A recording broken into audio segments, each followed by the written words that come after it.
আসসালামু আলাইকুম এভরিওয়ান। ইউনিফুডিস থেকে সবাইকে আমন্ত্রণ জানাচ্ছি আমার আজকের রেসিপি দেখার জন্য।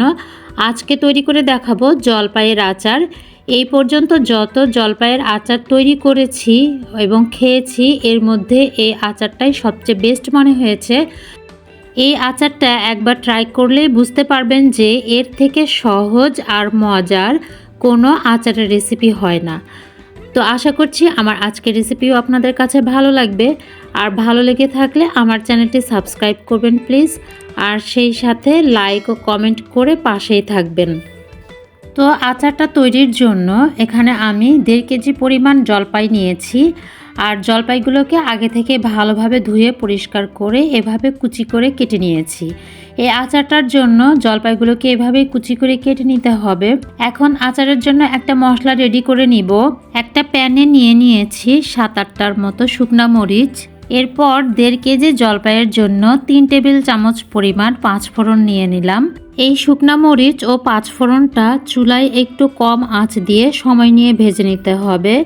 খেয়াল রাখতে হবে মশলাগুলো যেন পুড়ে না যায়। কিছুক্ষণ ভেজে নেওয়ার পর দেখবেন এই মশলাগুলো কালারটা অনেকটাই চেঞ্জ হয়ে গেছে আর 5 ফোড়নের একটা সুন্দর ঘ্রাণ পাওয়া যাচ্ছে। সেই পর্যায়ে নামিয়ে ফেলতে হবে। মশলাটাকে চুলা থেকে নামিয়ে কিছুটা ঠান্ডা করে ব্লেন্ডারে আধা ভাঙ্গা করে নিব। একদমই মিহি গুঁড়া করে ফেলা যাবে না। এবার আচার বানানোর জন্য প্যানে মেজারমেন্ট কাপের 1 কাপ পরিমাণ সরিষার তেল দিয়ে দিলাম। এখানে কয়েকটি শুকনা মরিচ ও হাফ চা চামচ 5 ফোড়ন দিয়ে দিলাম। 5 ফোড়ন ও শুকনা মরিচটা ভেজে নেওয়ার পর রসুন কুচি দিয়ে দিব প্রায় 3 টেবিল চামচ পরিমাণ।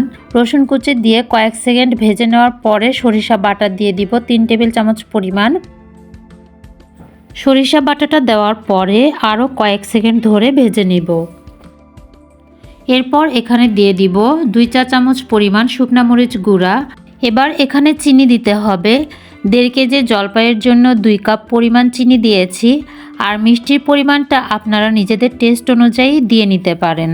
তবে আমার কাছে 1.5 কেজি জলপাইয়ের জন্য 2 কাপ চিনি পারফেক্ট মনে হয়েছে। চিনিটা সব কিছুর সাথে ভালোভাবে মিশিয়ে নেওয়ার পরে এখানে পানি দিয়ে দিব প্রায় 1 কাপ পরিমাণ।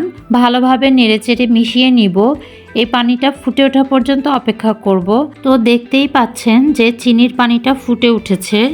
এখন এখানে জলপাইগুলো দিয়ে দিব। তো জলপাইটা দেওয়ার কিছুক্ষণ পর আচারের জন্য যে মশলাটা রেডি করে রেখেছিলাম সেখান থেকে অর্ধেক পরিমাণ মশলা এখানে দিয়ে দিব।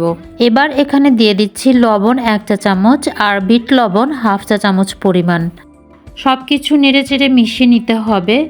সব কিছু নেড়েচেড়ে মিশিয়ে নেওয়ার পর চুলার মিডিয়াম আঁচে প্যানটা ঢেকে রাখবো প্রায় 30 মিনিটের মতো। মাঝে মাঝে ঢাকনাটা খুলে নেড়ে দিতে হবে, না হলে নিচে লেগে যেতে পারে। এরই মাঝে একবার ঢাকনাটা খুলে ভিনেগার দিয়ে দিলাম প্রায় 4 টেবিল চামচের মতো। আচারটা অনেক দিন সংরক্ষণের জন্য এখানে ভিনেগার দিতে হবে। ভিনেগার দিলে আচারটা অনেক দিন পর্যন্ত ভালো থাকবে। প্রায় 30 থেকে 35 মিনিট পর ঢাকনাটা উঠিয়ে নিলাম। তো দেখুন জলপাইগুলো পারফেক্টভাবে সিদ্ধ হয়ে গেছে। জলপাইটা সিদ্ধ হলেও আচারের শিরাটা এখনও ভালোভাবে জাল হয়নি। আচারের শিরাটা আরেকটু ঘন হওয়ার জন্য আরও কয়েক মিনিট জাল করে নিব। কয়েক মিনিট জাল করার পরে দেখুন শিরাটাও অনেকটাই ঘন হয়ে গেছে। এখন দিয়ে দিব গুঁড়া করে রাখা যে বাকি মশলাটা ছিল সেটাই দিয়ে দিব। মশলার সাথে আচারটি আলতো হাতে নেড়ে নিতে হবে। খুব বেশি জোরে জোরে নাড়তে যাবেন না। খেয়াল রাখবেন জলপাইগুলো যেন ভেঙে না যায়। মশলা দেওয়ার পরে আরও কিছুক্ষণ জাল করে নিব। দেখুন শিরাটা আরও ঘন হয়ে গেছে। ঠান্ডা হওয়ার পরে এই শিরাটা আরও অনেকটাই টেনে যাবে। এবার চুলা অফ করে দিয়ে আচার ঠান্ডা করে নিব। আচারটা এখন পুরোপুরি ঠান্ডা হয়ে গেছে। তো দেখুন আচারটা অনেক ঘন হয়ে গেছে। এই আচারটা নর্মাল ফ্রিজে প্রায় 1 বছর পর্যন্ত ভালো থাকবে। দেখুন এই আচারটা অনেক বেশি লোভনীয় মনে হচ্ছে। আর এই আচারটা খেতে কিন্তু অনেক বেশি মজার হয়।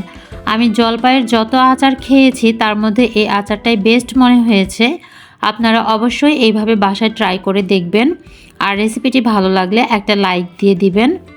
আর আমার পরবর্তী ভিডিওর নোটিফিকেশনটি পাওয়ার জন্য বেল বাটনটি ক্লিক করে রাখবেন। তো সবাই ভালো থাকবেন, সুস্থ থাকবেন। আজকের মতো এখানেই শেষ করছি। আল্লাহ হাফেজ।